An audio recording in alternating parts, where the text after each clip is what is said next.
Hi everyone, the following video is a recording of our first artist feedback AMA session featuring only fine art and macro photography. The session was held in the MetaJungle Discord and hosted on April 21st by talented photographers Mike Schmidt and the Balded Photographer. In this session, Mike and Chris reviewed and gave honest feedback on 7 different NFT collections and provided really valuable information in regards to curating and creating your NFT collections, as well as pricing and marketing. We want to thank them for their time, as well as everyone who was able to attend and all the artists who submitted their work for review. We hope you find this useful, and with that, let's get into it. I just wanted to, so today we have a co-host. Um, his name is Chris, aka he's the balded photographer, aka Splash Daddy. Thanks to Sarah Lindsay. That's probably my favorite name. and, probably because his macro splash photography. So really excited to have him here today because the genres that we're doing is fine art and macro. And I think one of the most successful and really great bodies of work that I've seen when I first came into the space here, I came in back in September, was from Chris. And there he does these beautiful, colorful sort of splash photos like Dayako, which we're going to look at. Very similar. So this is up your alley. So I'll probably let you talk a lot about these when we get to this.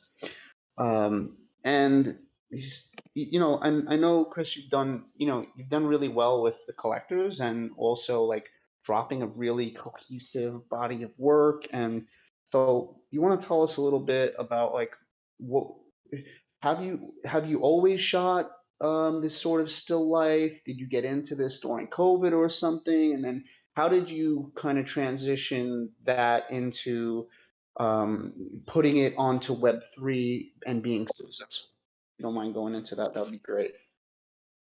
Yeah, so initially when I came into the space, I was shooting landscape photography. That was kind of my main passion. Um, and then it sort of we had COVID lockdown here in 2021 and couldn't go out to shoot landscape. And what I was finding in the NFT space was that the like landscape genre was there was a lot of artists doing it and a lot of artists who I considered were producing better work than me. So during lockdown, I was just sort of looking around for different ideas to shoot at home because I use photography as an outlet for my mental health. So I needed something to do, and I just kind of stumbled across the splash photography, like the water drops, and thought that it would be a pretty fun thing to do. Um, and then the further I got into, NFTs and seeing how the space was evolving, I'd noticed that there was a bit of an opportunity there for me to come in and release the splashes because at the time I hadn't seen anyone else do it. So I figured it'd be a good way to stand out. And yeah, just sort of went from there. Practiced a lot with it. I started doing it in August, and up to this point now, I've probably taken like 20,000 photos, Mhm. just refining it and trying to get it to where I want it to be, where I'm happy with selling it. Very cool, man. And so, how many series in are you now? Like, so I'm on your LinkedIn right now. So what's the latest one that you dropped? Is it Splash of Color 4? Yeah, so that's my latest one of my more abstract kind of little characters that I like creating. Yeah, they're really beautiful. I think like the one that stands out to me like right away, I think is I don't know this yellow one, the pattern that it created. This is collected, I guess it's owned by someone. So it's like, oh wow, it's really cool how it's sort of the drop jumps up and then you have this sort of piece that also jumps up and then I don't know how you get this ring that sort of So like did that's its the own thing. second. Yeah, so there's two drops. So obviously the first one is that middle one, so that one will come up and bounce up, and then the second drop collides with it, and it just what I did with that one was put in a bit of rinse aid, so it adjusts the surface tension of the water, so you get a bit more. It's a little bit more unpredictable, and yeah, it just so happened that when this first drop came through, that drop came down and spread around like a halo almost, or like a hula hoop. That's probably my Yeah. best way of explaining it.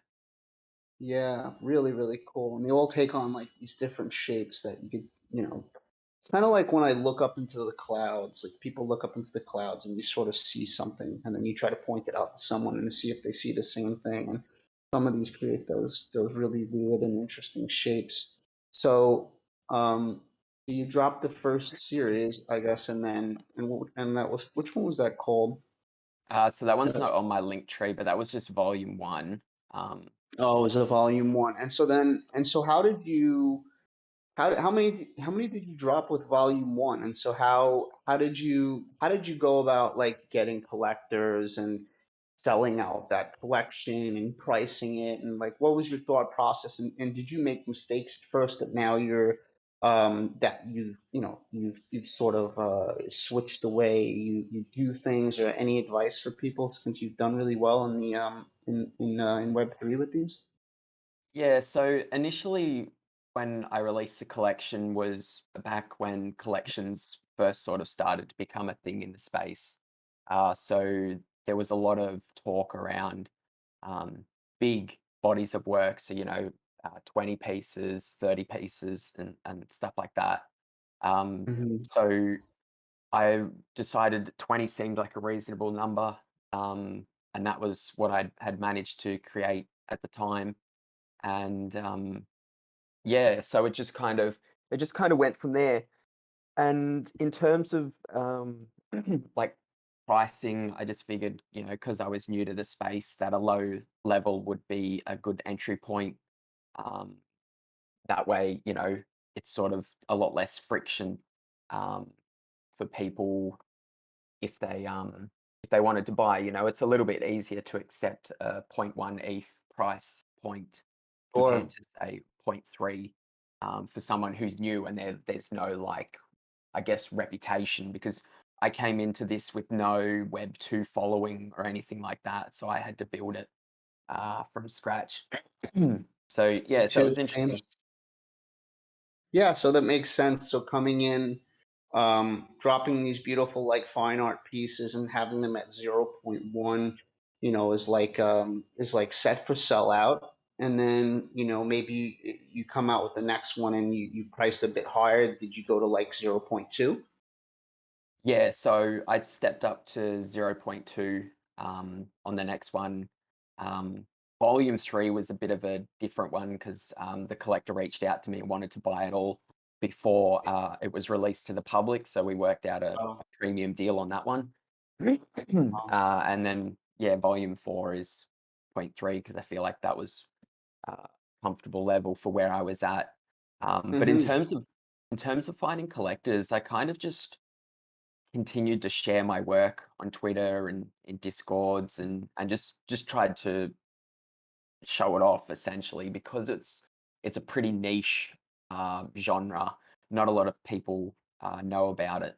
So one of the things that I really struggled with was, like people see yeah every day like hundreds of landscape photos, so they're familiar with landscapes. They see it, they know it's a landscape photo. Whereas with the water drops, it's a little bit harder. There's probably maybe 4 or 5 people in the space at the moment who are doing it.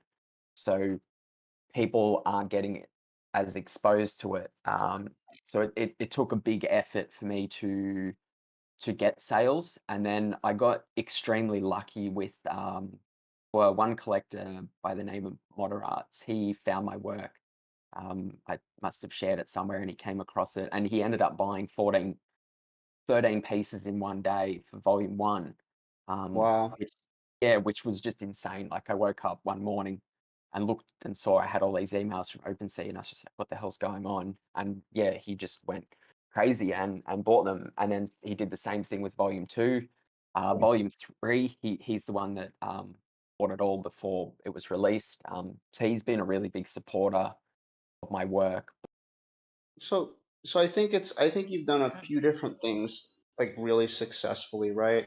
And I'm going along with this introduction just because we don't have as many artists today, just because fine art and macros are more of a niche category. So just wanted to speak to you a little bit about like your success. And so I think you did a few things correct, right? So I think one, you entered into a market that was more niche, right? And so landscape is very saturated. But not only that, there's so many talented landscape artists in Web3 that it's intimidating. It's to some degree, like when you see how many people have entered the space, and it's amazing because some the most famous people haven't even entered yet, so it's only going to get more saturated. And so you went with this niche thing. You talked about mental health. And so obviously, COVID and all that stuff was happening, and we couldn't get out much. And so you sort of turned lemons into lemonade by staying in and making like these beautiful fine art images. So the first thing you did correct was like you picked something that was niche, and it seems like you really enjoy making them. If you didn't, they probably wouldn't be as beautiful as they are. And then you priced it correctly for someone new who came into the space. You priced them at 0.1.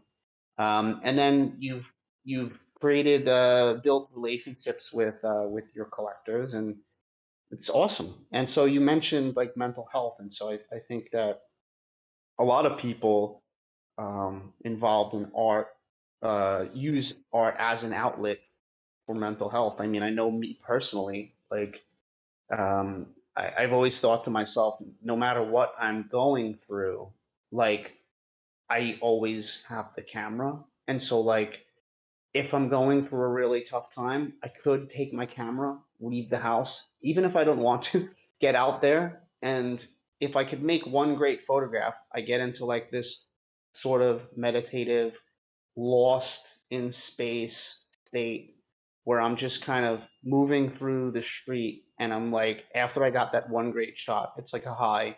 And I just want to be an observer and find. And I think it's like the same thing as yoga, where people do yoga and it's like their meditation. It's because they have to put so much focus into the physical and mental aspect of yoga that they don't really have time to think about all the other stuff that would cause them depression and anxiety, because they have to put a lot of focus there. And it's sort of like the same thing in photography when we're like observing or whatever. If you're a painter, a photographer, a musician, that we have to put so much of ourselves into it that we sort of get lost into it. So cool, man. I appreciate you sharing all that. That's really good, and I'm really happy for your success, and I'm happy that you're able to join us today for the AMA.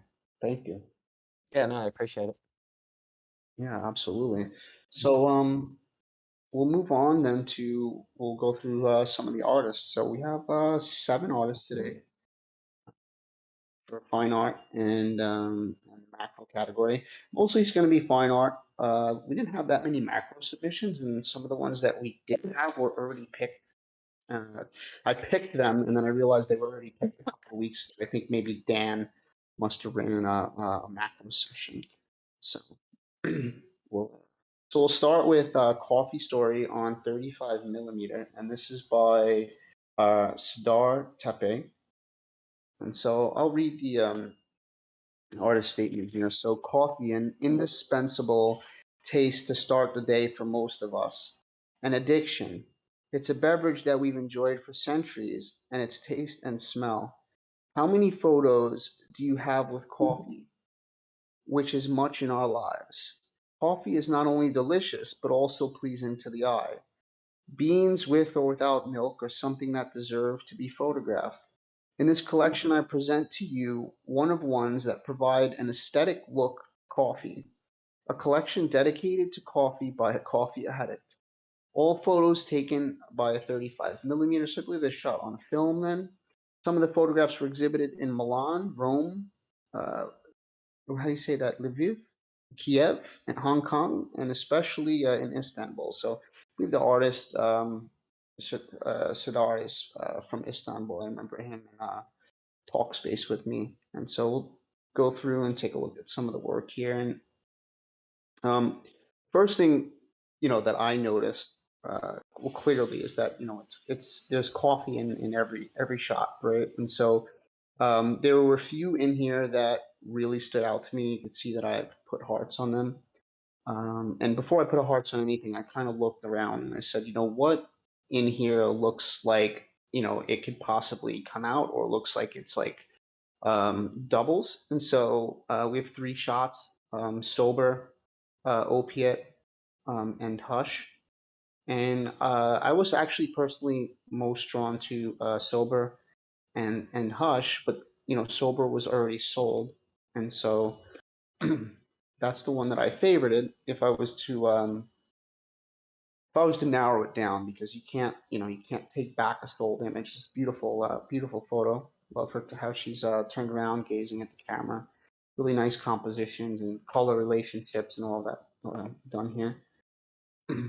Only thing I'd say, if I go back though, descriptions we're lacking some stuff in the descriptions here, right? So, um, I'd probably put name of the artist in the description, and definitely want to tell us that it's a one of one, even if you're putting it in the regular description here. Which, yeah, they're in the regular description, but this could always be changed by the artist. So it's really important that we put it in the actual descriptions of the photos, because that acts as a receipt for the collectors, and that can't be changed once it's sent to a collector. So that's why it kind of acts as that receipt and sort of safety net or good feeling that that you're not going to go ahead and mint more of these and sell them. And so, while to be critical, I would first say that I think that there's these three images: sober, opiate, and hush. I'd probably pick one, and I think you're stuck with picking this one here, because I think that we're kind of almost telling the same story here, or it's just that as a collector, it feels less scarce when you collect something and there's other similar images within here. And so rather than seeing this as like a collection of nine, I kind of see it more as a collection of six. And so, because these two are very similar to intolerance and prison sex here, and so I don't, I think they're both beautiful, and so it's hard for me. I just selected intolerance, but they're both really beautiful images. Um, and so if you look at the ones that I did favorite, they're all different. They're all very different, and I think they're all really strong. And so um, this was my favorite shot, because you look at it at first and it's really surreal and really kind of hard to figure out like what's happening and what's going on here. And the coffee beans is the subject in this one, rather than just a cup of coffee. The hands, and you try to figure out like which are the real hands, which are the reflected. These feet down here look like they're coming from this here, which would be like the legs, but you know that they're not. It's a really interesting shot. And so, um, a lot of these are really beautiful. So, Chris, I'm sure you took a look at some of the collections before we did the AMA. I mean, what was your initial reaction to this collection? And do you agree with some of what I said, or do you have anything other things that you'd like to add on how you would go about curating this? Yeah, excuse me. Yeah, no, I agree with what you're saying. I think you need to be really careful with potentially, even though the images are different, different posing and whatnot. You really want to look at it as a whole body, and how it flows. So I would agree on taking out a couple of those shots. Um, one thing as well, um, for me, pricing, I don't like to see variable pricing in a collection. I just feel like, because the way I interpret it, like when I go to buy someone's collection, because I've bought a few NFTs now, I look at price as how you value the piece. So if you're got some there that are 0.05, 0.005, or whatever, and then there's ones that are 0.1 or much higher, it's kind of like, well, those images naturally feel stronger, so I'm going to lean towards them, even if they're both the same quality, like, if that makes sense. So I mean, it's a bit late now because the two cheaper ones have sold, but I would stick to just one price for the whole collection, just because I feel like it shows that you value the pictures all the same. But yeah, that's Sure. just Yeah. how I feel I about it. think I think that's a really good point about pricing.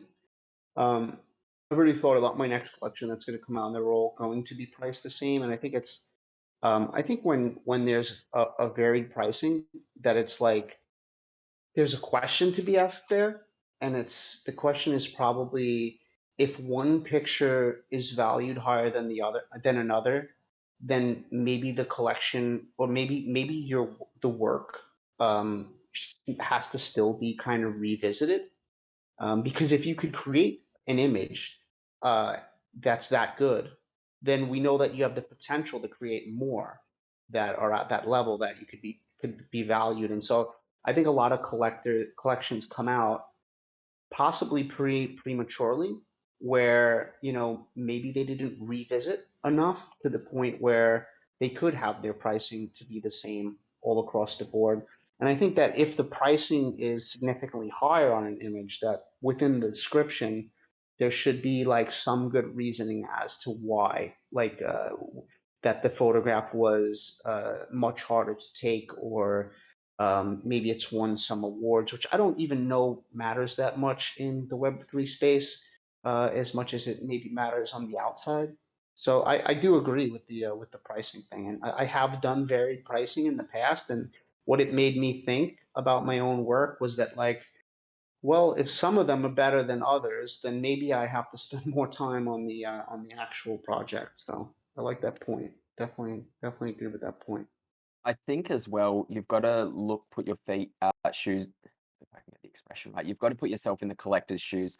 A lot of collectors in the space aren't super familiar with photography. Like they might have a passing interest in it, or they might know a little bit, but a lot of them are coming into it with virtually zero knowledge. So their first impression is going to be the price, because that's what they're going to use as a way to determine, is this worth me spending my ETH? So yeah, trying to put yourself how a collector would look at it as well is quite beneficial. Yeah, absolutely. And so this image really, I think it's a really beautiful image. The lighting is so nice. I love how it makes this sort of square lighting around the eyes here. The way the woman's being held, the woman in the back, her sort of just her eyes closed and leaning down. She seems very like calm and passionately meditative. The background is really interesting too. You have this like older painting here, but and the colors, a really beautiful shot. Um, there's a and there's a lot of different. Let's see this one here. A lot of interesting compositions that the photographers made in here that are like I would say bold and daring compositions, or just harder compositions to make or make you think. And I think this is a really beautiful one here. Perfectly captured in the reflection here of the eyes, like just gazing right back at the photographer. And I love the amount of that's given to the right side of the image. It's perfect here. Some really crawl away, some really beautiful images here. And so, yeah, I mean, I think that um, that's my biggest criticisms on this, was that maybe it needs to be cut down a little bit, just from these three shots that are very similar, and then maybe choose one of these two, intolerance and the prison sex shot. Yeah. Otherwise, I really enjoy the photographer's eye, and it looks like they're actually providing some pretty good stuff within the. Okay, so the ones that they didn't sell that are still available have really good descriptions. So yeah, artist name, what they're shooting with, edition, license, and then even in the properties now, which is I think is a really important thing, to have it in the properties, because the future, I believe properties are like the metadata, or sort of exif data of the blockchain, where collectors are really going to be looking to see that this type of information is in here. I think the more the better. So it's a good job on that. So yeah. That's yeah, that's really like all I had. If you had anything extra you'd add to this, Chris? No, I think you've summed it up pretty well. Yeah. Okay, cool. I think we can move on to the next collection. And so this is Diaco High Speed Photography. So the name of the artist is Diaco. We have them actually here with us today. They're so if they were to talk about the collection, they can. Um, High speed photography. I'm not sure how I feel about the title of this. I think um, I think maybe you can come up with something that's a little more intriguing. I feel like you're giving us information that's just that we don't really need in the title. Whereas I'd rather have a more intriguing title that feels more like the title of a book or something. What do you title your stuff actually as? Is it very simple like splash photos or what is your title set, Chris? Yeah, I just go with splash of color and then just iterations of that, and just leaned into that as my brand.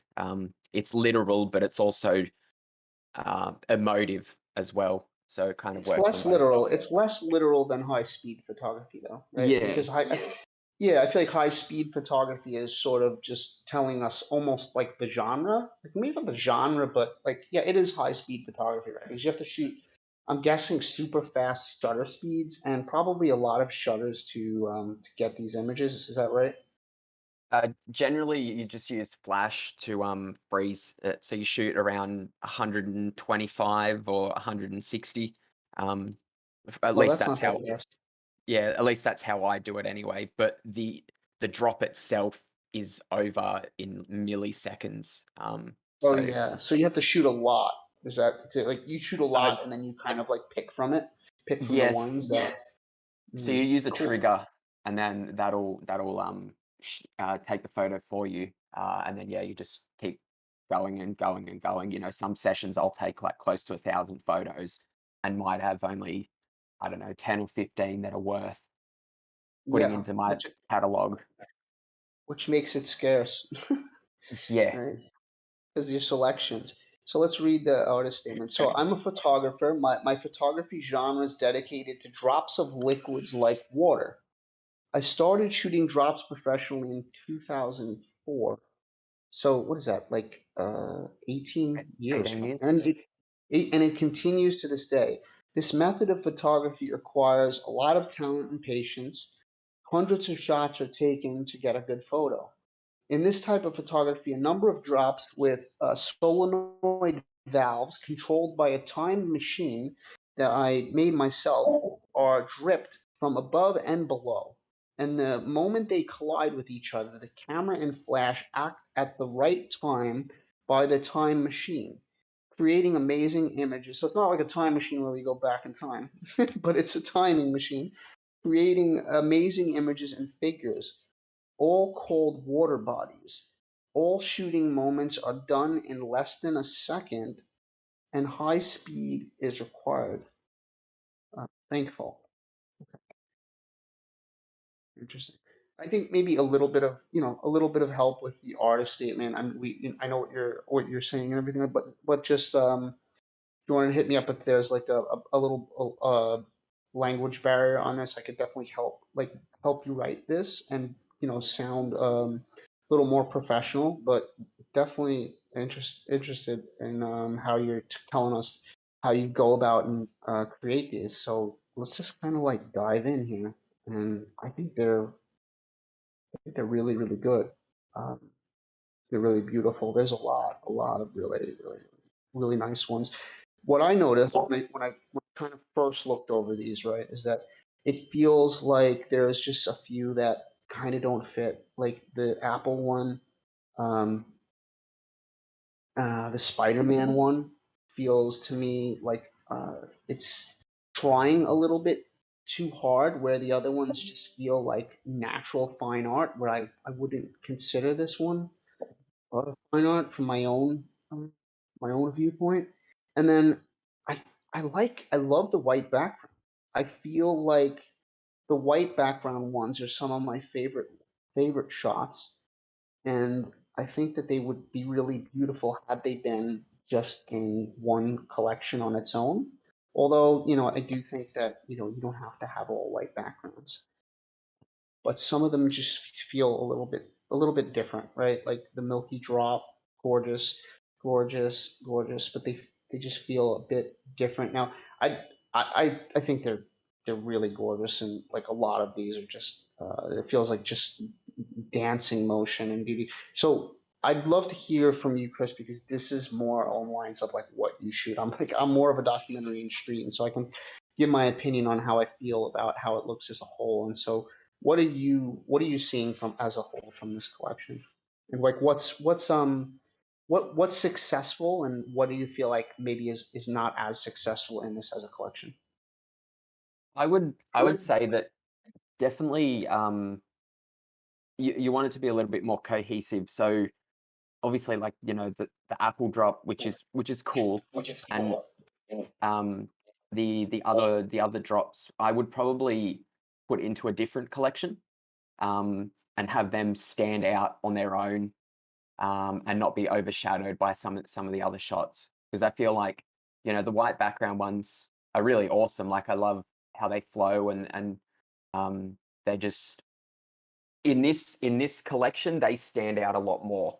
So I would take those other ones out, not because necessarily because they're weak, but in terms of looking at it as a collection, it doesn't fit. Um, so that would definitely be one of my suggestions, unless they've been sold, which obviously is a bit trickier. But for future, what Mhm. what I would suggest doing for any future drops, even as the artist, is make a contact sheet in Photoshop, so you can put all your images together as a big collage or whatever you want to call it, and then you can kind of see how it looks as a whole body of work, and then you can see which ones kind of stand out and don't fit, and then put them aside for another collection that you might do one day, or maybe you turn it into an edition, or whatever. It just sort of frees you up with a little bit like other options. But yeah, Yeah, so I I do. would, Go ahead. yeah, go on. Sorry. I was going to say I do something similar. Not in Photoshop, but I use Adobe Bridge, and it's sort of like sorting files, and so I'll drop them all in there, and it's nice because you could just move the images around and like see which image, as far as uh, geometry or color relationships, looks good next to the one next to it, and so I think it's very important in curation to not only look at like as a whole, do they look good together, but also like does this photo, as far as its color relationship and pattern, work next to the next one. And so like a lot of ones that might look similar, I try to spread out from each other, and I don't shoot this type of photographs, but let's say I'm shooting portraits, ones that or street portraits, ones that are more similar. Let's say maybe there's umbrella shots, I don't want them all next to each other, I want them all spread out. Or maybe there's neon, but I don't want neon laying on top of each other. And so I sort of use Bridge in the same way. And so had I pulled these out in Bridge, I'd probably like I don't even have to pull them out in Bridge to when I looked at them to say, wow, my favorite ones just happen to be not only my favorite ones, because there's some of them in here, like this one is not a white background, and it's one of my favorite ones. It's really beautiful. But when you look at it as a whole, it just stands out because there's so many white background ones that if if they all had the white background, it just feels a lot more collectible. Like think about collecting, think about, out before Web3 when we would collect cards or comic books and stuff. And so if you to sell a pack of cards that were collectible cards, they all had this sort of aesthetic with this white background, but yet they were all different. There's something to it that just feels very collectible about that. And so I totally agree on the white background ones, but there are just some that don't have that white background that are just like whoa, like just this one's not sold. But just I think this is just absolutely beautiful. I don't know how um the artist, if the artist is here, wants to talk about how they actually got this background to like sort of come up from pink to like grayish, whitish olive, and it background goes really well with the actual foreground of the image. And so if is it Diaco, if they're here, they want to like to talk or maybe ask some questions about some of like the critique that we're giving on it. Can you unmute them, Boone? Hello, hello there, Mike. I'm sorry, Hey, Mang. How are you? I'm sorry, good, my good. English. I'm sorry, my English is very weak. I'm using Google Translate for translate, and you comment. You continue your comment.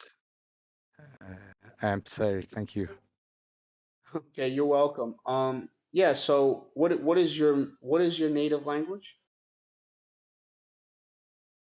Kurdish language, Kurdistan, border in Iran and Iraq. Oh, I see. I see. Okay. Well, we have a lot of members in the community that speak this, and so maybe afterwards, um, we can get someone to help translate some of the stuff um, for you that we're doing to help. So I don't know if you understand English better than you can speak it, but we'll definitely get someone that can help out. But you have really beautiful work, and we really do like it. Thank you so much. You're welcome. Thank you for chiming in. Appreciate that.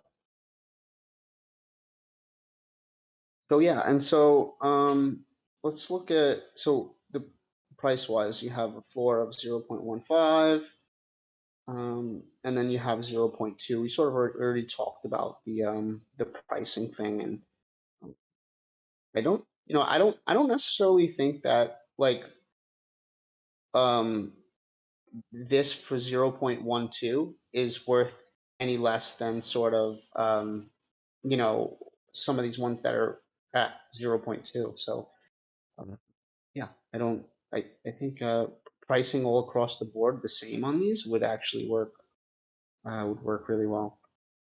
But yeah, as far as that, do you have anything else that you want to add, Chris? I think they're stunning. No, I think we've covered it all. Yeah, it's awesome work. Like it really does stand out, but I feel like it gets not brought down in necessarily a negative way, but it just some of the other photos take away from the other ones because they don't kind of match up. Mhm. You know, I Yeah, like trying to they live catch your mind. outside of like the story of the other Yeah. ones, which is yeah.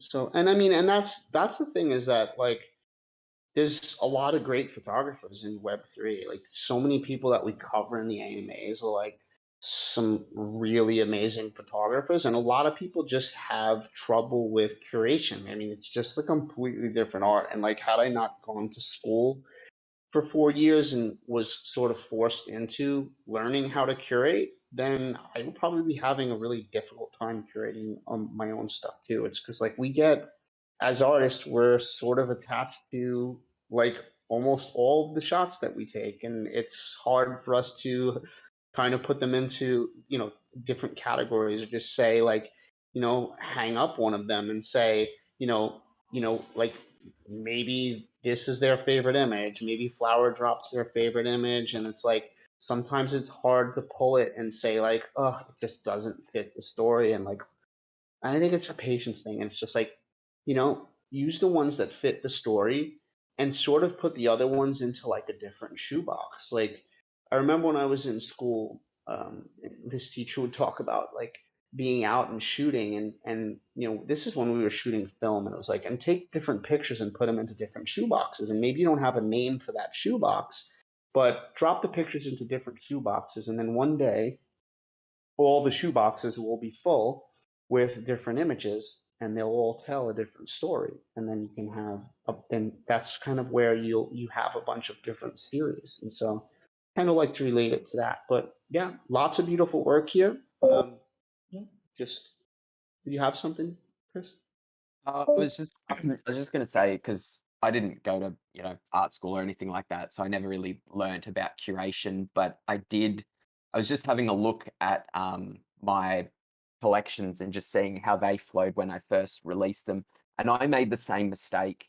Volume one was a little bit kind of all over the show in terms of color palette. Volume two was a little bit more refined, and then it was really volume three where I kind of understood about putting like a cohesive set of images together. So it's definitely something that you can learn as well for anyone out there that hasn't been educated on fine art or anything like that. You can definitely look at what other people are doing and if look, there's a book I've got on my bookshelf called Great Artists Steal. And I think it's a really great book for people to read because you have a look at what some of the best people are doing in the genre, and then you refine it to what works for you. But those successful people are successful for a reason. So having a look at them can give you good indications on where you should go in your journey. You don't want to outright copy, but you want to have a look and see what they're doing and see what you can adapt. Yeah, perfectly well said. Like you're not looking to copy, but you're looking to just look at the things that are successful and then say, like you said, use the right word, like adapt, see which parts of their success, whether it be the curation of it or the cohesion, and then apply that to your body of work. And that's perfect. I do a lot of that too. I look at people who or shooting documentary. I have to because I'm doing AMAs. I'm doing a lot of street and documentary on AMAs, and I'm sitting and I'm saying, oh wow, okay, so that's interesting. This person has bird's eye view shots, and they have shots that are shot through layers. They have head-on shots, and they have ant eye view shots, and so they have like all these different layers from different perspectives that kind of form this one cohesive story. And so I look at some of that stuff and I say, okay, well, I when I'm shooting my next body of work, I have to consider some of these perspectives. So I think it's really well said. So cool. Yeah. So I don't think we have anything else on this. I think we covered it pretty well. The artist is doing pretty well. Like 9 owners, which actually means eight different owners, and they got a 1.2 ETH volume traded. And let's look at the activity. Yeah, so I mean, the project was created 8 months ago, so that's a really long time ago. So, do you have to question sort of why, it sort of fell off here? Probably has a lot to do with, the artist's engagement and, their presence as an artist, and that's something to look into as to why that sort of fell off there. But really beautiful work. Probably could cut this series down into something smaller, like maybe 15 or maybe just the white ones. But we had some of these cells, so yeah. But I'd probably if it was up to me, if Spider Drop doesn't look like it's sold, it just doesn't feel like it fits for me. um, it feels like it's trying a little bit harder than some of the rest that feel like have a more fine art feel. This the Apple one, which didn't sell, I'd probably definitely. Oh, I'm sorry. I would definitely pull those two, and possibly a couple of others like the Dancing Drops here that didn't sell with the black background, and possibly Explosion. Um, and Milky Drop, and maybe just um, find a new series after because if you pull some of these, it'll be easier for you to sell out the series, and then you can use your old ones to sort of build upon the on the next one. And so outside of that, um, let's see. Yeah, we talked about the title. Um, talked about the artist statement a bit, and then descriptions. I think need work. Let's see. So as far as the descriptions go, none of the descriptions really tell us that these are one of ones. Even the properties, so you have size, dimension, high speed, lighthouse, color. But I would seriously consider adding licensing in on these, and you can go to some of my collections um, and take a look at licensing that I've added to the properties, licensing that I've added to the description. But that's something that we highly recommend, and actually even require to submit to the AMAs at this point. But obviously people are still not adding to the descriptions and to the properties, and so and this we still wanted to review this work today because it's really good work and fits the genre really well, and so definitely would love to see the artist add those properties and descriptions into this. So outside of that, I'm going to move on to the next collection, which is Lookup and this is Lookup by Kutler. I think that's how you say it. And so I'll before I head into images, I'll read the artist statement here. So according to Plato's dialogues, Thales once fell into a well while looking at the stars. An old lady who witnessed what happened teases him, "O Thales, cannot see what is at your feet, and you expect to see what is in the heavens?" It is hard to say if the story is true, but 26 centuries later, we still remember Thales' name and acknowledge his contributions to mathematics, astronomy, and philosophy. Like many other scientists in history, he lifted his community by looking up, even though the public sometimes mocked him.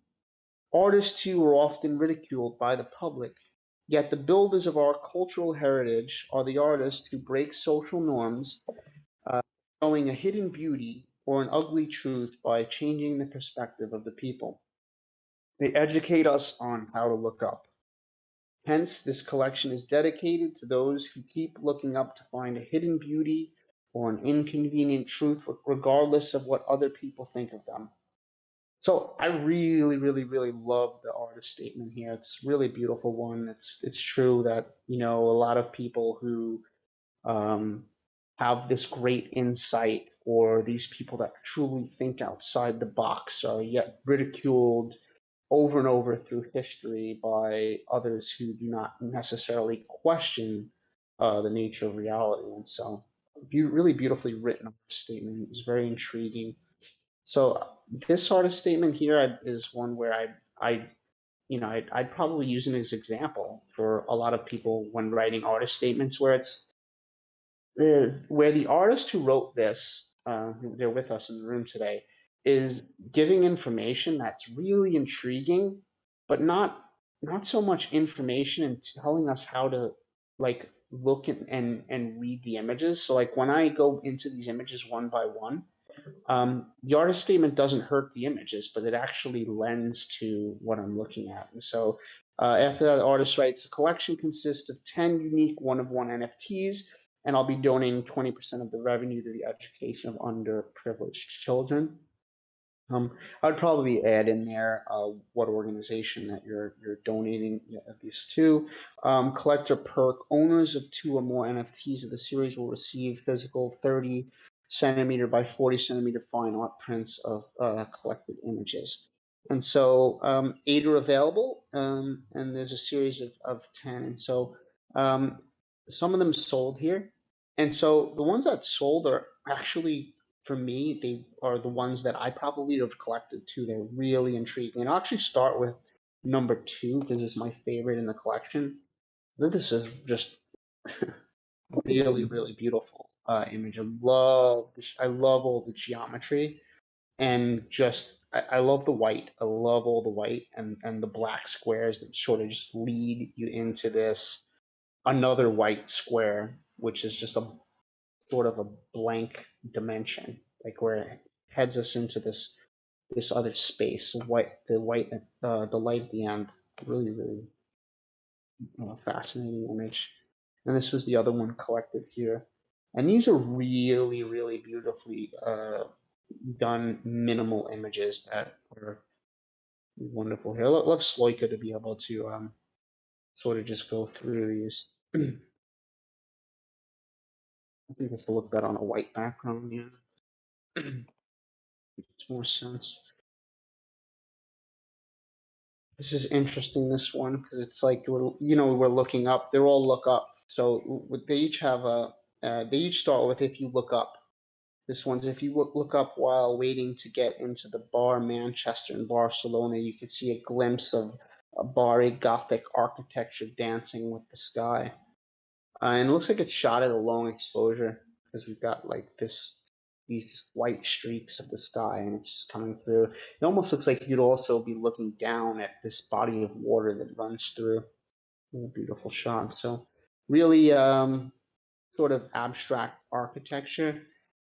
This one here is I like what I'm looking at as far as these leading lines into this centered sky here. There's just something about the bottom here that's a little distracting to me, where the other ones seem a little more minimal uh, and abstract to me. The beautiful one here. This shot was one in the series that I kept trying to figure out, like, is my Sloika not loading? Why can't I see the image?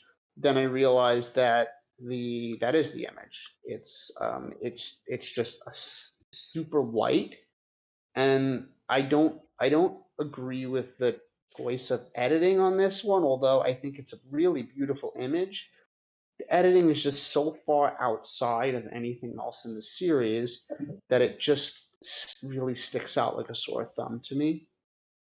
When you have these other ones that are really minimal on a much higher contrast. This is like a really lightened down contrast where everything else has like this deep contrast between the lights and shadows. This is beautiful. Looks like a Japanese fan, or it looks like waves of water. Very gorgeous images here. I love this one with this single window. Now, Chris, I'm sure you have this open on your screen as well. What are your thoughts on the collection, or pieces that stand out to you, pieces that feel maybe don't fit? How did you feel about the collection as a whole? Yeah, excuse me. I really liked it. Um, it's a bit more unique than your classic sort of architecture shots. Really focusing on the patterns and repeating elements. Um, Probably my favorite one in the series is the spiral staircase. Um, I do feel though that you've almost got two collections in one. You've got these really light, like the first few, real white and black, and then the other ones are kind of a bit more black with a bit of white. I feel like those ones maybe could be a separate collection just so that they stand out. Like they're just sort of stronger in their own collection, I feel. Um, but other than that, yeah, I think it's I agree with you that the really stark white one is kind of a bit of a, yeah, it just doesn't fit. Um, but all the others, I think are really well done. But personally, yeah, I think there's two collections in one here. Yeah, I do feel that way as well. Well, so when we look at cohesion, we can say that everything's cohesive because it's architecture, um, or we can say that there's two different sort of bodies of work here, and so I think people also think sometimes if you go all black and white, that you'll be cohesive no matter what. But there's just so many other layers and so many other elements that make something cohesive versus something that's not. And so while I do think these are cohesive in the idea of minimalism, in the idea of architectural, in the idea of patterns, geometry, repeating shapes, leading lines, they do feel like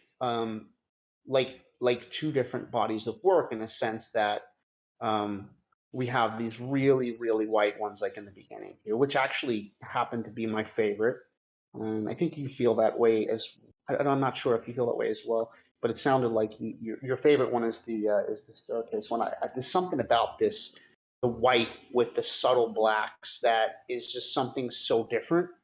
Whereas I have seen these ones that are very dark, and while I do think they're really, really beautiful, they do almost feel like they could fit a collection. But I do think you can totally get away with having them in here and still sell out this collection.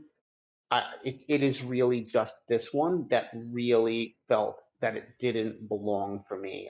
007. Let's just see what it says. If you look up inside MACBA Barcelona, you could see that negative spaces become art by themselves.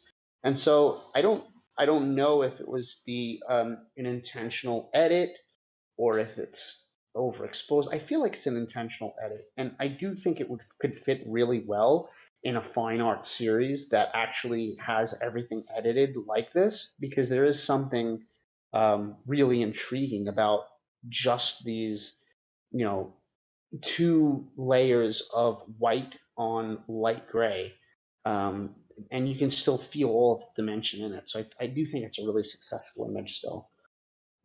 But yeah, I think that's kind of how I felt about the collection too. I think the artist statement is really beautiful. The artist has a really amazing eye for geometry and leading lines. Like, that's clear. And just, we just have to be, a bit constructive in how, we see it. And so I think we're on sort of the same page about how it does feel like could be split into two different collections.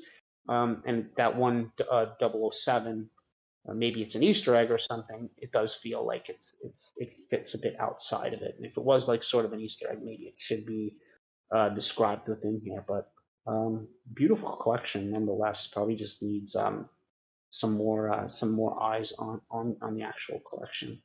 I And would so I know actually, that, but sorry, I was just going to say, I'd say 7 really stands out a lot because it's sandwiched in between the two darker images.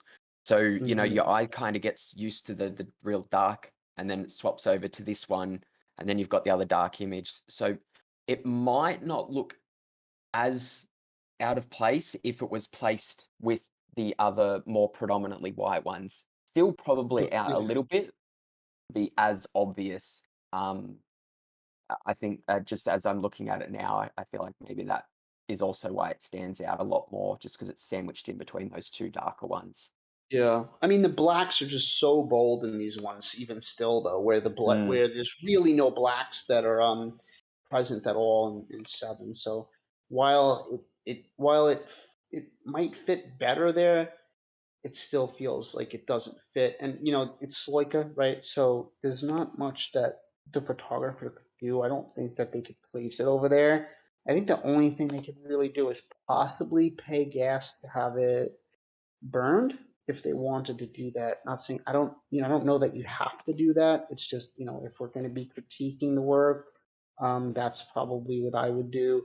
I do think outside of that one, for me, the weakest image might be this one, 005. And I just think because it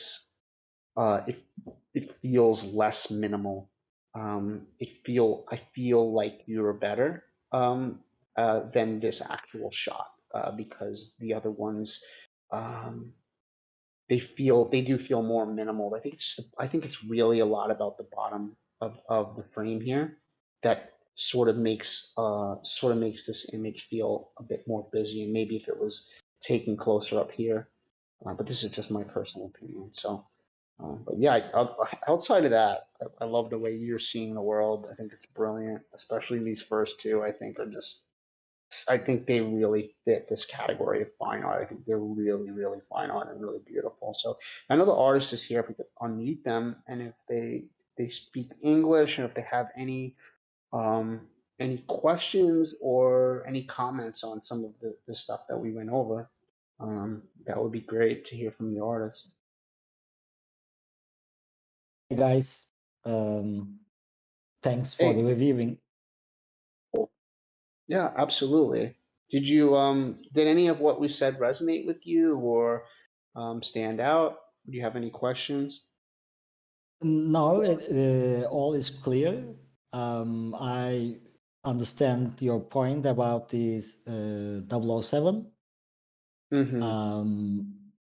And yeah, so when I was taking the photographs, I never thought about making a series or a collection of them. So since I'm not a professional photographer, I just added for this one. So this is inside of the Modern Art Museum in Barcelona, and this is really white building. So I didn't really have to edit much to get this whiteness, let's say. But of course, the contrast is lower than normal. Um, since I really like the geometry, I somehow feel that I would like to have this in this series, in this collection.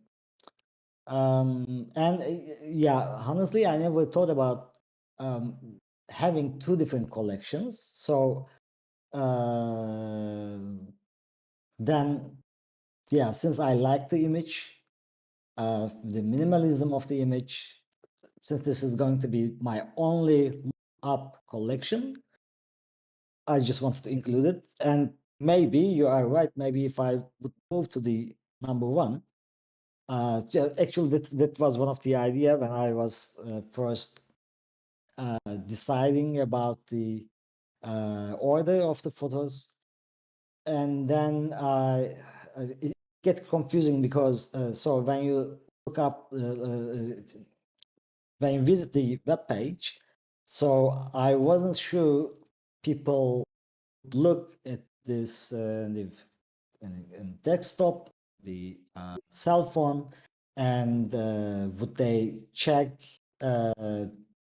like what you are checking like now, or just visiting the page or clicking one by one, because then there's an order of three.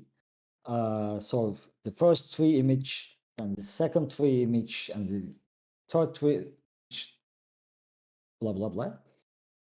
So I was having trouble to deciding on how to do it because yeah, one of the idea was to going from the lightest one to the darkest one, and then Mm-hmm. I couldn't decide on which one is the darkest one, and then I get confused and yeah, uh, my Well, choice is I mean, probably not the best. I mean, I really love your work. And I really Hmm. think I think you did a pretty fantastic job of curating it. And so, this is just like if we have to be critical, which Yeah, yeah. we try to be, right? Because otherwise if we're just saying good things, then Hmm. it's hard to for other people to learn if we only say Yeah, good of things course. about it. And Yeah, so, yeah, this one stood out, but it doesn't make it not fine art. It doesn't make it not about geometry. It doesn't make it not minimal. So it has all of those aspects.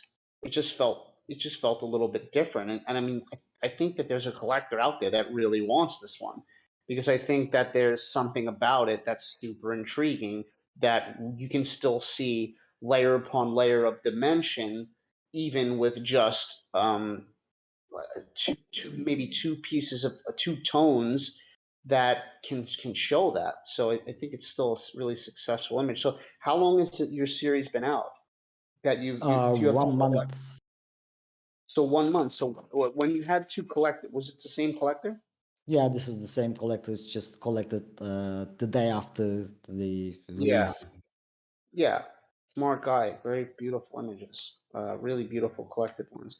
And so outside of that, so what did you do to get eyes on your collection? So are you very active on Twitter?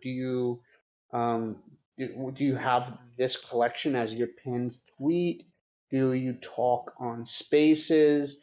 Have you tried posting a shot from here that hasn't sold and maybe picking something, I don't know, like this or this, or and talking about the story of it and in like on Twitter and saying like still available within my collection, look up, and just finding different ways to get eyes on it. What have you what have you done so far? Why do you think maybe So it's sold? yeah, indeed, I have the collection as my pin tweet in Twitter. But maybe my weak point is that I don't have any stories on these images, because this is just yeah. So I'm a scientist guy, so I'm a physicist. So this is all the geometries are just obvious for me to go and take the photos, and I can't really make up like a appealing story, because this is for me something like I do like in default. Well, I think what you can do is like post an image that didn't sell, and then talk about why, as a you said you're in science or math, well, whatever it is that you're in, why are you drawn to geometry, lines, shapes, minimalism, and why you're passionate about it, and how it makes you feel when you go out and you take the photographs. And so I don't think you need a compelling story about like this building. I just think that you need to maybe write something that that will connect somebody with you as an artist, as to why why you do the work. So like I maybe you would think on that, like why are you so attracted to shapes and geometry, leading lines and all of these layers, and talk about that, what Yeah, that art does to you. yeah, that's Right? possible. And that's, I mean, and you Indeed. did a really good job in your artist statement, right? Yeah, Relating it this to, is yeah. yeah, indeed, this is what I like to do. So I like to connect the concepts, so like some philosophical concept to photography, and basically this is why I am in Web3. I try to understand Web3, and more than selling art or the collection, I try to yeah understand what is happening. So I'm not that into this shilling kind of spaces. I'm more into the collector talks and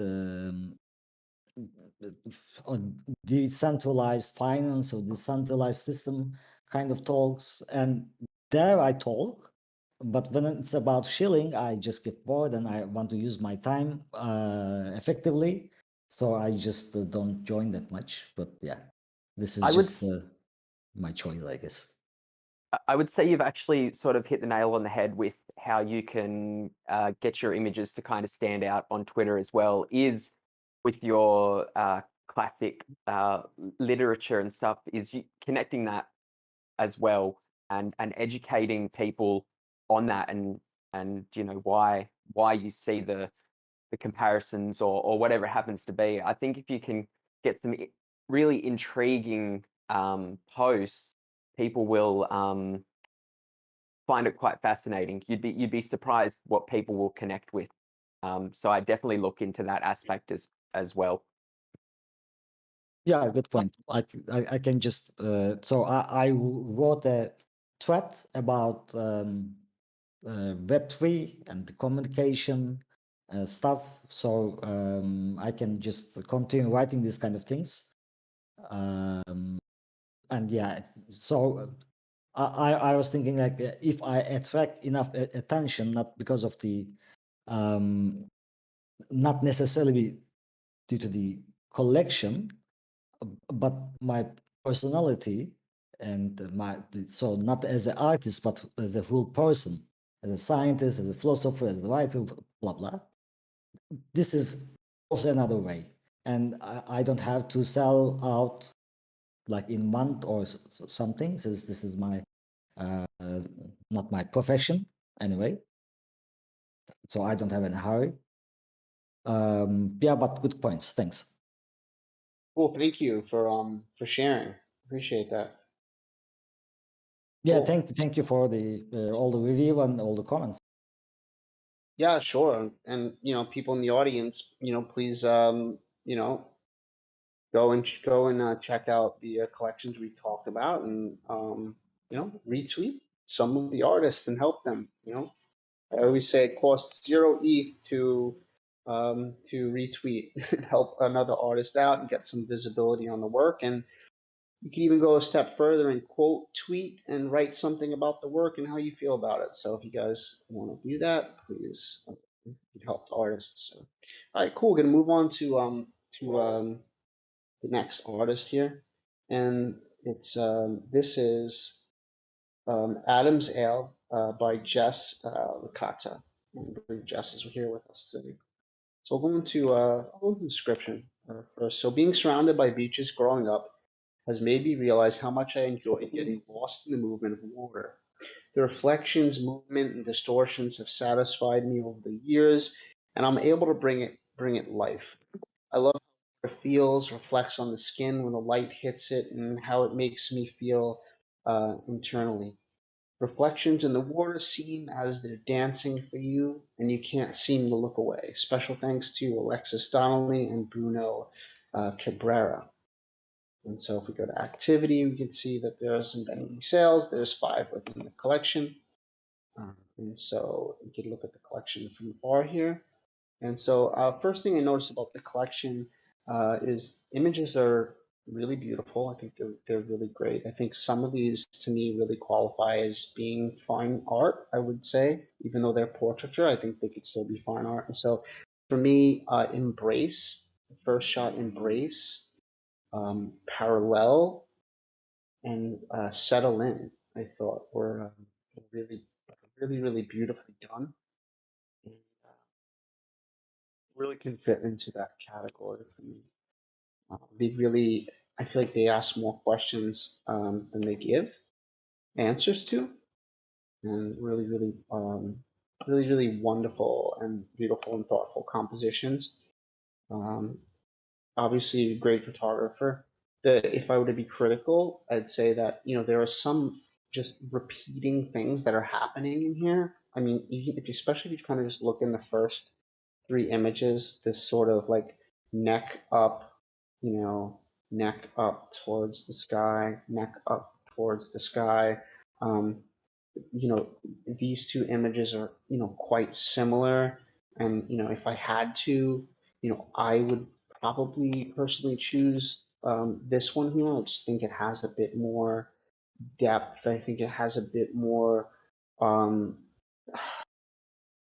with the eyes closed. It's very beautiful. I think it has a more story to it. Yeah, I love the image. This, if I would say, this shot here, while it's a beautiful shot, the lighting just it doesn't feel like it fits. It doesn't feel like it fits to me. So, when I'm looking at this as like, if I'm looking at these as one of ones, then they're fine, right? If I'm looking at them like in a collection, it almost feels like maybe a 1 day or 1 or 2 day photo shoot, which really sort of to me makes it hard to create a collection out of that rather than some one of ones. I really think this shot's beautiful. This settle in shot. I did notice also that you don't really have any details at all written for your individual images. I know a lot of artists don't think that they should have to have details, and maybe you're one of the artists that feel that way too. That feel that your artist statement is enough, and that the images should sort of speak on their own. I'd like to pass this off on now to Christo and ask what your initial impressions were, how you feel about the work, etc. How do you feel, Chris? Yeah, I would. That was probably the thing that first stood out to me when I had a look at the images. I was kind of a little bit disappointed that there was no extra details, like for each individual image. Kind of just wanted to learn a bit more about it, and just even if it was a story about that afternoon or whatever, it could have even been something just not quite directly related to it, but just something that adds to the image. I was probably the thing that stood out to me the most. Obviously, being on foundation, you know, if you want to fix that up, you'll have to burn the image and relist. So it gets a little bit expensive there. So, you know, you might be able to get away with it. I guess it's sort of up to you whether you want to commit the ETH to doing that. But other than that, I mean, I can't really say too much just because portraiture isn't really in my wheelhouse. I do like the images. I think they're quite nice and pleasing to the eye, but I would say you've probably hit the nail on the head in terms of, you know, curating a collection. It's, yeah, there's a little bit too much repetition. Yeah, I think when you create a collection like this, probably having like more models. I think this is 2 models throughout the collection. I'm not sure. Yeah, I don't think it's the same model. So I think it's 2 different models. But, you know, so a lot of the poses. So you go from this translucent one to this one. It's a lot of head up to the sky, head up to the sky, head up to the sky, head up to the sky. And so, you know, while they're all beautiful images individually, and I think that they stand on their own very beautifully, it's definitely hard for me to allow them to stand in a collection. So, like, if I was to narrow this down, you know, I would probably narrow it down to like embrace, right? Settle in. I think they're completely different images, but the color palette is still the same. And, you know, I think, you know, parallel is even another beautiful image. And so I know it's foundation. It's sort of hard to do this, and, you know, sometimes we just want to kind of have just one of ones that don't fit within a collection, and it's hard to do since they kind of forced us on foundation now to operate within a collection. And this is kind of why I stopped using it, because I I have one of one images that I don't want to create a folder and say these are one of one images, and then, you know, because I think even when you do that, you sort of have to take curation and cohesiveness into account, even if you're just putting one of ones, because you still want it to look like it's from the same artist. So, I know the artist is here. Jess, did you have any questions or comments about any of what we said?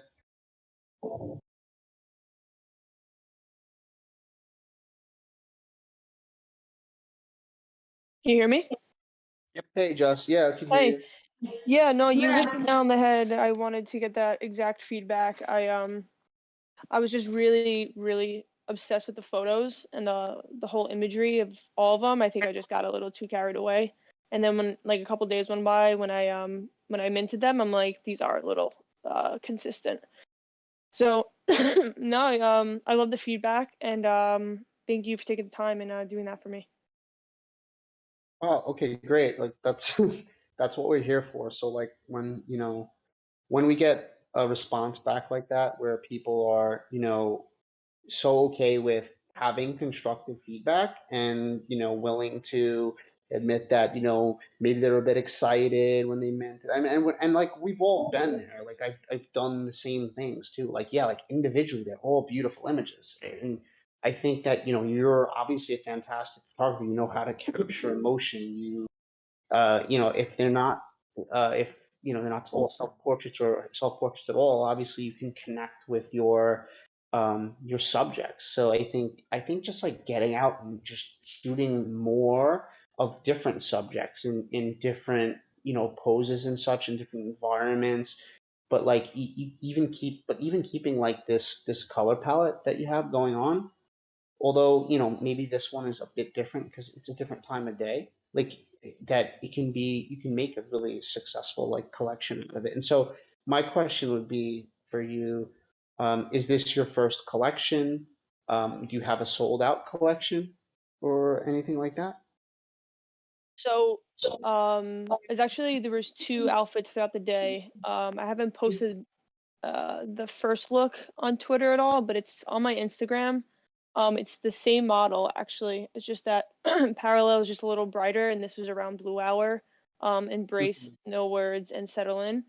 Um, I have a landscape collection on OpenSea, I haven't sold anything yet. I've been here since December. I've been, trying to promote everything. I kind of haven't been promoting my travel work a lot because I don't really I don't really know why, but I feel like landscape and travel photography is still like a big thing. It's very competitive. I'm not saying I'm giving up, but I do post here and there, and I posted stories on each photo on OpenSea, and I also have a one-on-one on also on Foundation called In Half. Yeah, so I mean, all right. So I don't normally talk much about pricing, but in the case where, you haven't sold anything out yet or anything like that, like I do think, like, I'm not saying that your images aren't worth 0.70, because like I've seen images that I don't find as compelling as this sell for a lot more. But I think that, coming into the space at a lower price point and selling out at the lower price point first before you move into a heavier price point is a lot more beneficial and easier to, at least get that first series sort of like sold out and have like at least that like accomplishment under your belt where you could say like, boom, I have this series sold out. And then you kind of move from like, maybe you start at 0.25 foundation. You have to price yourself a little bit higher, I think, on foundation than OpenSea, just because of the fees and such. But if you could sell out at 0.25, then maybe you'd move to half of an ETH, or you move to 0.7. But I think it could be possible that you priced yourself out of the market by making such a high price off of the first jump as well. And I know it's hard to hear all of this because it's a foundation, especially, and so like you have to sort of pay money to go back on, like, even if you wanted to lower prices or even if you wanted to curate your series, like you have to. And it's tough, and it's like a lot of us have already gone through like the the learning process and like having to pay for things that we feel like, oh, it's tough. But that would be my critical feedback on Thank you. I really appreciate it. Yeah, I don't have a lot of ETH right now to burn it and then like redo the description as well that you mentioned. But I did start off on OpenSea at 0.35 for my travel work. And then I think I dropped the one-on-one 2 months after that. And also on this collection, my assistant and the model is getting a percentage. I think they deserve it because I wouldn't be able to do this without them. That's why it's also priced a little bit higher. And this is probably my best portraiture work, in my opinion. That's why I also priced it a little bit higher. But I totally get where you're coming from. Yeah, so I mean that too, like if you're giving a percentage of your work, then a percentage of the money, then maybe, maybe that's a good thing to also like explain within the body of the work that like you're giving a portion of the proceeds, I don't know how much percent, whatever, to the actual model too. So then the collector knows that like you're priced it this way because you're actually doing the right thing by like making it a collaborative process and giving some of that proceeds to them. But I really appreciate your ability to take feedback. I think that's a really mature thing, and I think that's how we grow. And so, yeah, I've been to the same position where I've made mistakes and I've taken like constructive feedback, and then it's helped me in a future series. And like you're still here very early, you still make beautiful, and you're making beautiful work. So I would just continue and continue doing what you're doing. I've spent like a few $100s on gas fees from burning work or relisting at prices because I've made mistakes or whatever. So it's a tough pill to swallow, especially when you're not exactly rich in ETH. When you mentioned about with as your assistant and model getting paid as well, I think definitely lean into that because I have seen friction in the past on Twitter about models not getting their fair share of the cut or whatever for whatever reason. So that would definitely give you some just some extra brownie points, and then a bit more of a justification why you're priced at what you're priced at. I think like hit the nail on the head there. So definitely something to look into. Awesome. Perfect. Thanks. Really Thanks, appreciate Chris. it. Absolutely. Thanks for submitting. Love looking at your work. So Yeah, I But did what- it like last second. I'm sorry to interrupt. I did it last That's okay. second, and then I saw I got chosen. I was like, oh, whoa. I was like, all right, cool. This is gonna be fun. But yeah, I mean, like we make mistakes. I'm not gonna bash my head into a wall over it. But it is what it is. I mean, I again, I love the feedback, and learn for next time. Awesome. That's amazing. I definitely love your work, and I'm gonna follow if you're on Instagram or whatever. I'd love to see more of it. So thanks, Yeah, Jess. for sure. Thank you. Cool. So yeah, moving on to the next body of work. This is called The Frame, and it's by Aylin Kirgazoglu. That's my best way. I'm gonna say it's Aylin. So The Frame. So I'll go ahead and read. My collection is about the metaphorical connotations of the frame. In this collection, the frame is a query tool for me. Many things can take a place in frames, a picture, a mirror, an art, etc. This time I put feelings and questions in and out of the frames. Frames set our limits, and we are living with visible/unvisible frames. Are you ready to question your frames? My explanations are just little hints. The rest is up to you. Then they put the photographer's name, the collection, the edition, and the license. So let's take a look at frames. I have everything sorted by oldest because I like to put it as oldest because OpenSea doesn't show the ones that we want in a specific order. But if you wanted it in a specific order, you probably can put it into oldest, and it probably shows that way. So take a look at some of these. And I have some of these favorited here. While I did like Flames, I think it's a beautiful one. What stood out more to me was the next shot, because I feel if you even looking from here, that there's just more dimension in surrounding. And I feel like I can just go from frame to frame. This is really beautiful, very, very fine art. Like, love your lighting and uh, super clean, like Photoshop or post processing or however you're doing this. And it just like they make you think. They really make you think. So let's take a read on it. Actually, surrounded. Are some things in life just a coincidence? It's like they're there by chance, really. We are surrounded by those who set limits on us. Are they helping us? And the artist has the edition, license, etc. And I would consider putting some of that stuff into the properties as well. And properties is a really smart thing for the future. Step Out, some of the ones I favored here. Step Out, another really interesting one with the feed coming through. Really, really well done, like post-processing work, like to make it this clean.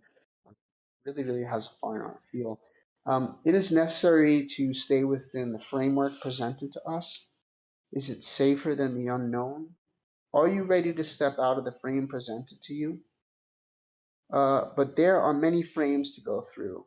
Are you brave enough? Beautiful. And then I favorited this one here as well, Masquerade. Really interesting like perspective here of like it feels like this mask is looking in at itself in this frame here, and it looks like it could even be from this perspective as well. So masks have become our shields, and we live with the masks we wear in our daily lives. Even our reflections in framed mirrors have masks. It's like we're living in a masquerade, and it's fake faces. So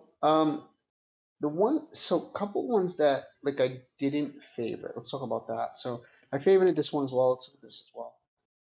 really really love the the composition in this, and just the hand placements, the subtle line in the arm here, the frame placement going across this composition, so good. Says both of us want same thing but different ways. Can we deal? Sometimes people do the same job in different ways, and that puts them face to face. It's not easy to agree on a common point, but we're understanding and tolerant. To be empathize, I think that you mean to say empathetic. To be empathetic can show us a way out. And so, all right, so those are the ones that really stood out to me, and I like what you're challenging. A lot of a lot of thoughts and emotions and stuff. The ones that didn't favorite felt like a little bit more.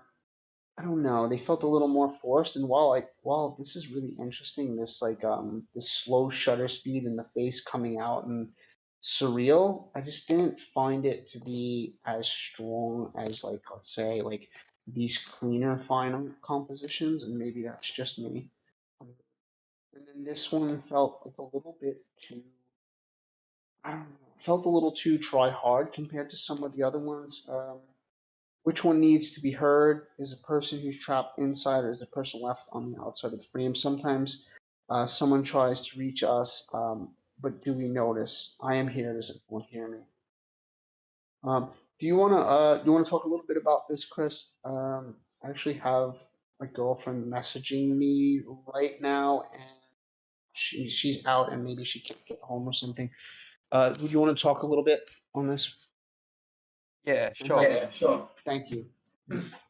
Yeah, I really love this collection. This is out of all the ones that were submitted. This is probably my favorite out of all of them, just because I'm a big fan of just really unique and out of the box thinking when it comes to images, and I really enjoy that the captions strengthen the image. Uh, so like obviously the image is quite strong, but you read the caption and it just takes it to that next level. One thing though that can be a bit of a struggle when trying to sell work like this is a lot of people, being on Twitter, it's hard to get that attention on the written words because you sort of need to focus on the image. But I feel that the images are strong enough to stand out like that. But yeah, other than that, I don't really have much else to say. I really love. I just really love it. Yeah, it's hard to be critical on it because I really like them too. And so I think the price is really good, like floor price of 0.11. And there's no volume traded, so there's no owners. Let's see the activity. Doesn't show any activity. Can we see when they're minted? Let's see. So 2 months ago minted, and so you know, there's an artist is here wants to talk. I'd love to know. It seemed you haven't had any sales, and like what you've done so far to kind of get the work in the eyes of collectors. If you can unmute the artist if they're here, would love to hear from them.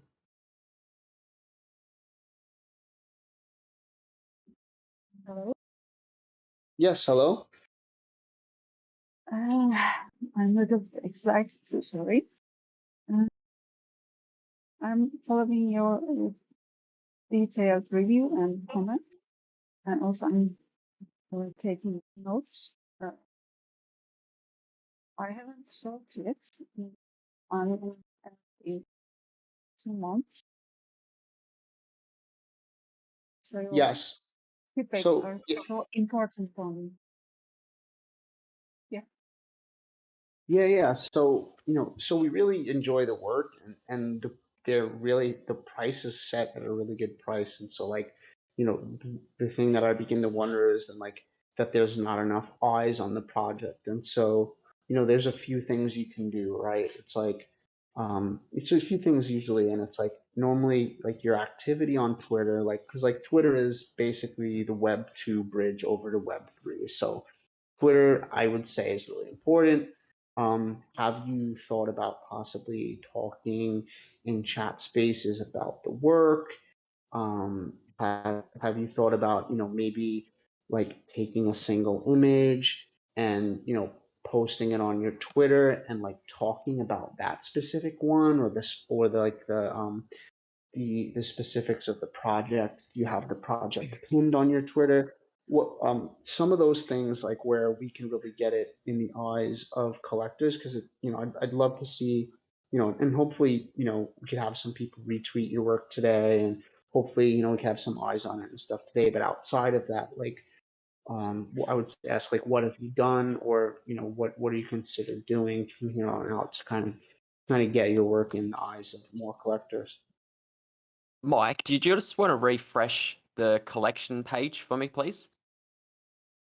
Yes.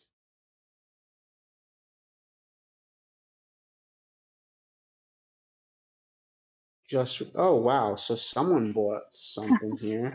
It's a big surprise Yeah, for this me. one's there you go. That's amazing. So Chris bought one. He's the co-host, and Oh, that's a beautiful image. Like there you go. Like thank you so much. It's a big surprise for me. that's amazing. Is this your first collection?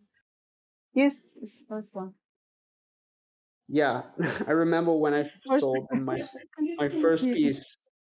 My first piece is like very overwhelming because Yeah, that's so nice of you, Chris, and yes. that's well, congrats to both of you guys because it's a beautiful image too. Like it's Oh, amazing. thank you so much.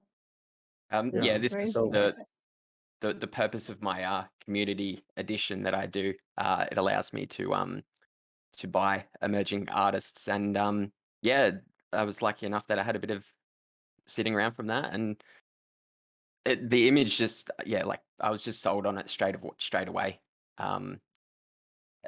Yeah, not much else to say about it.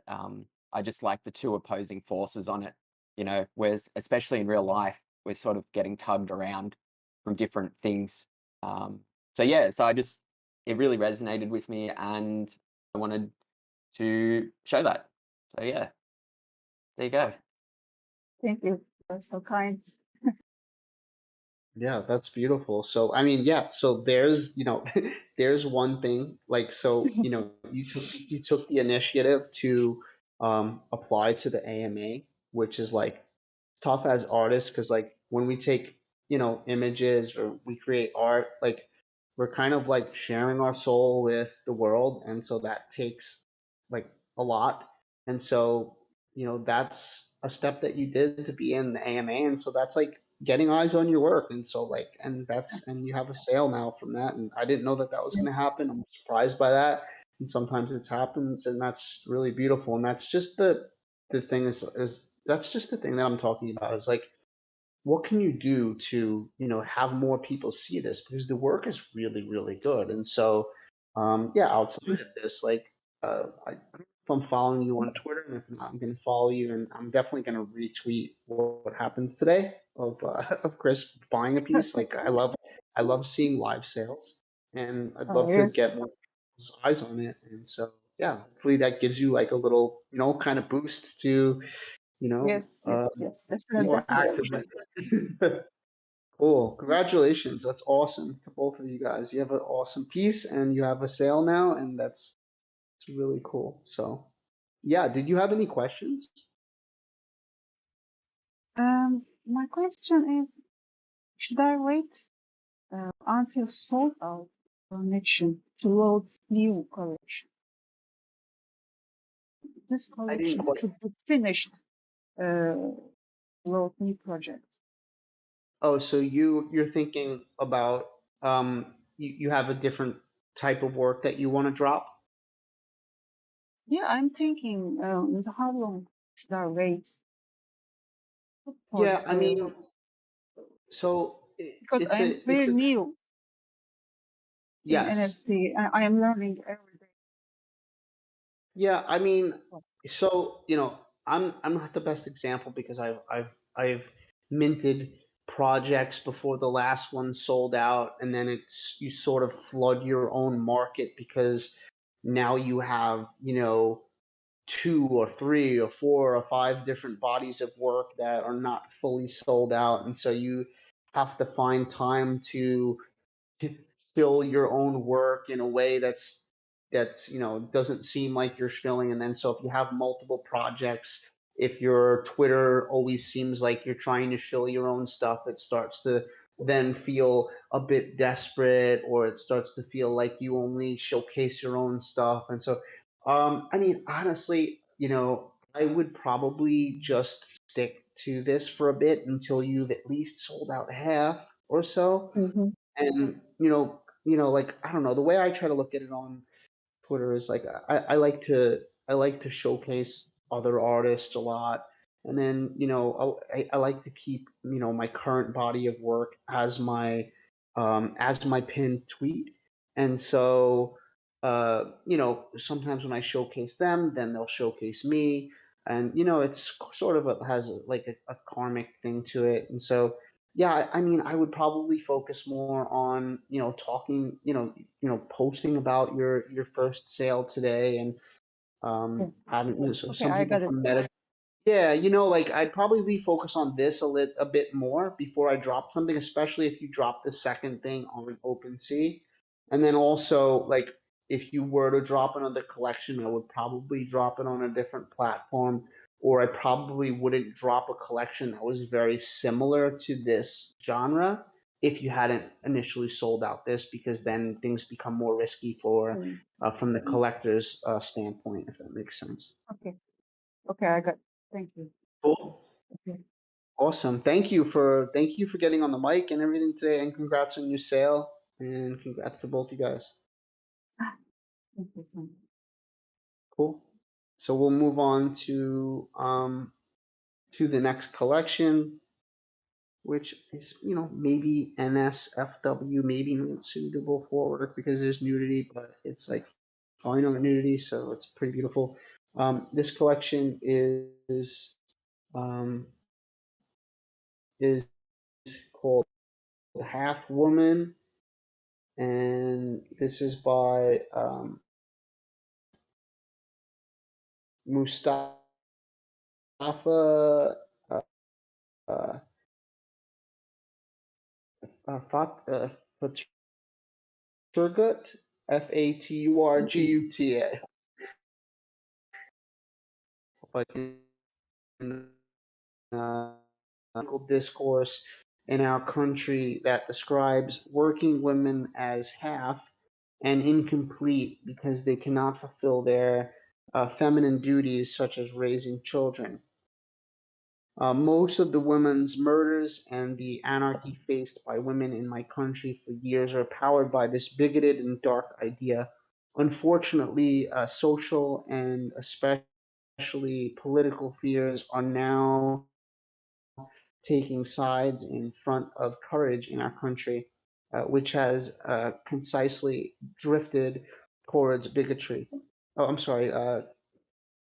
Is that consciously? I don't read right now. I believe that escaping this dark period will be possible through women and art. She lift up the T there, women and art.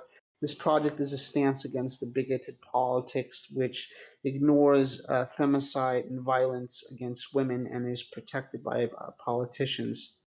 Actually, it is a social criticism, and the full story of the projects here at their website. So at first glance, I mean, I actually kind of wanted to favorite all these, but my first glance was that these are like really cohesive. It's definitely very cohesive. Like the backdrop lighting is really cohesive in the sense that it's all similar. So like there's no real distraction here, and like I could pay attention to my subject really good.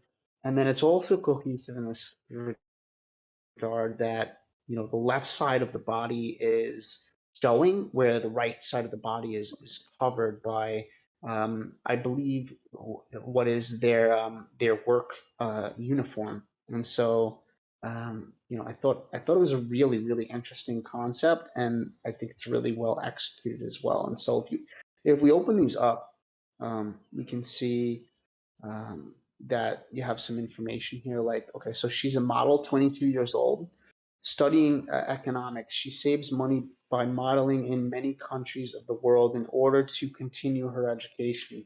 She is uncomfortable being treated like a prostitute in many countries. She doesn't want to be known only for her feminine features. So note for collectors: photos, low resolution. So they don't want to get their image stolen, but there's unlockable content that releases the full one.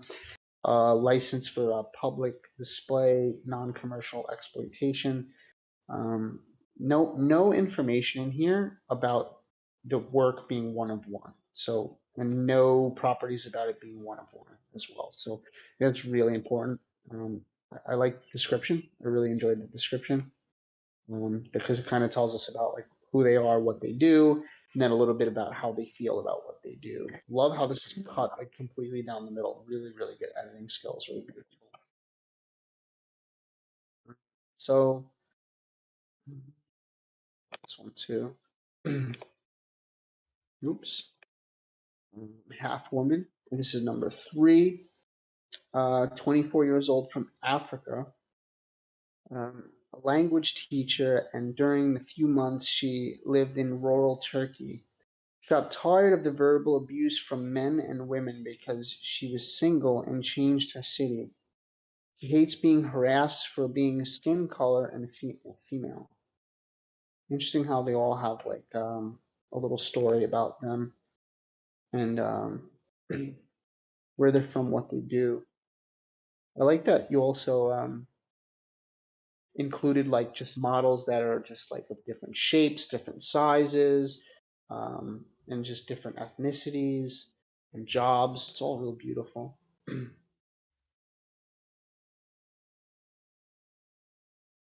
Really wonderfully done. And so, looking at price, 0.15 across the board, I think that that's really fair. You don't have any sales yet. Let's see when the project was minted. So a month ago, project minted a month ago.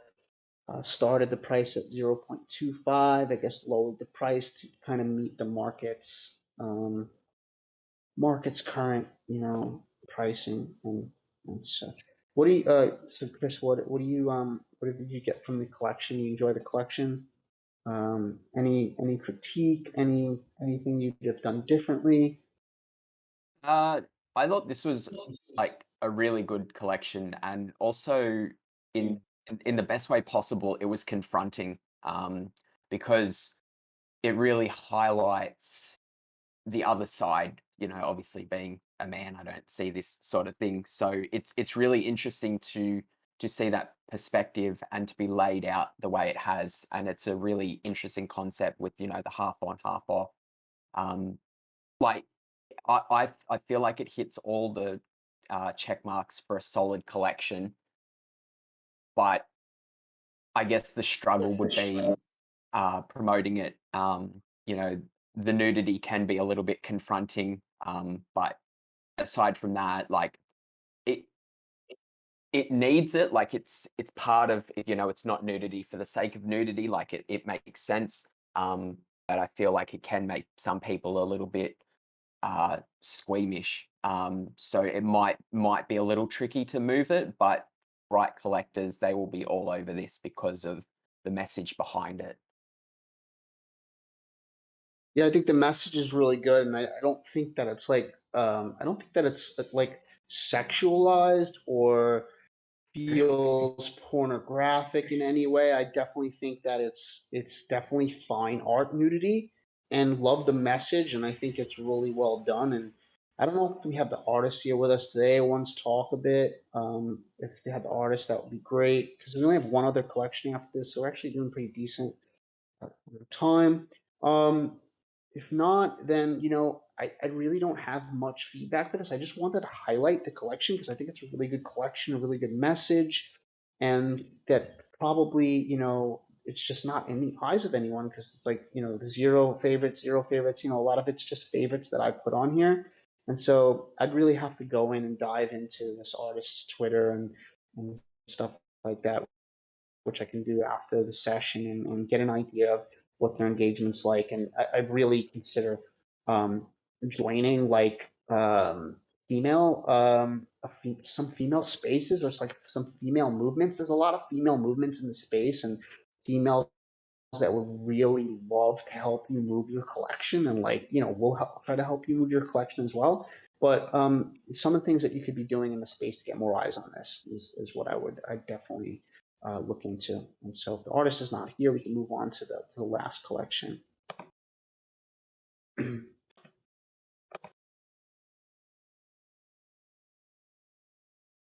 And so the last, I have this open 3 times just because my internet's kind of slow at my hotel. So, and these are moving, so they take a bit to open up. But so last collection here is actually called Mari Inks Arts, and they're Brazilian. It's Brazilian gemstones by Mari.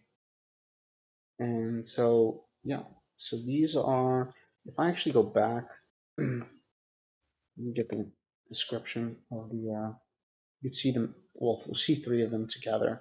And you also get the description here. So Brazilian gemstones. Brazil is one of the richest countries in precious stones in the world. In addition to having a great diversity, Brazilian stones surprise anyone for their quality and beauty. There are a variety of over 90 gemstones and other minerals found in the country. This, I would say, these are some of them. So just a little grammatical error there. These are some of them. Just give me 1 moment. I'm just responding to my girlfriend who's trying to get back by Uber but can't set up her app. So I'm just telling her I'm on the last artist and I can help her out because we're in Montreal. Just give me one.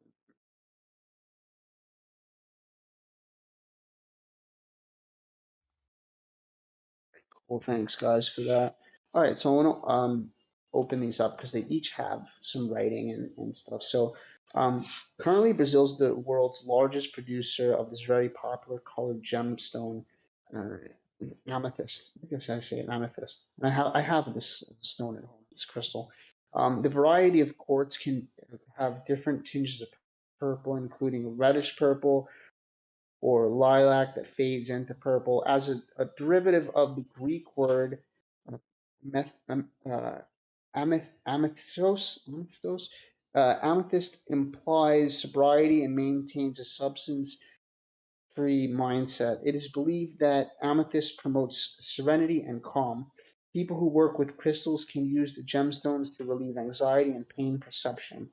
It dispels rage, relieves fear and anger, and calms anxiety. In the healing packs, amethyst is an important stone. It's also thought that amethyst opens one's third eye chakra and connects to the crown chakra, making it a source of wisdom and power. It bridges the concrete with the divine. February birthstone, amethyst is the stone for the 6th wedding anniversary. So this is really cool. I love I love the colors. I love the gold on purple and then the lighter purples and then obviously like the movement that's happening here. What do you think of these, Chris? Do you like these Yeah, too? yeah, these are beautiful. It's got that real abstract feel to it, and the animation really adds like that cherry on top, I find. Yeah, it's great. Yeah, I love it. I love the animation, like the gold sparkles, the movement. It's not over animated. It's really, really beautiful. So just want to say that. So I have different ones open on each one here. This is emerald. Really beautiful as well. Love it. I don't know what they. It kind of makes me want to like get into like After Effects or whatever programs you're using. Just kind of like play around in my own work just for fun to see what you can do with these effects. But These are really, really beautiful and gorgeously abstract, great color relationships, minimalism with this visual aspect. I mean, you don't even have to press play, or anything for it to just kind of move, and it's really nice. It really works well to me as a fine art NFT. So emeralds are important gemstones found in Brazil. Brazilian emeralds are renowned for their vivid, rich green color. The stone of successful love symbolizes eternal love and infinity. Emerald stimulates the heart chakra.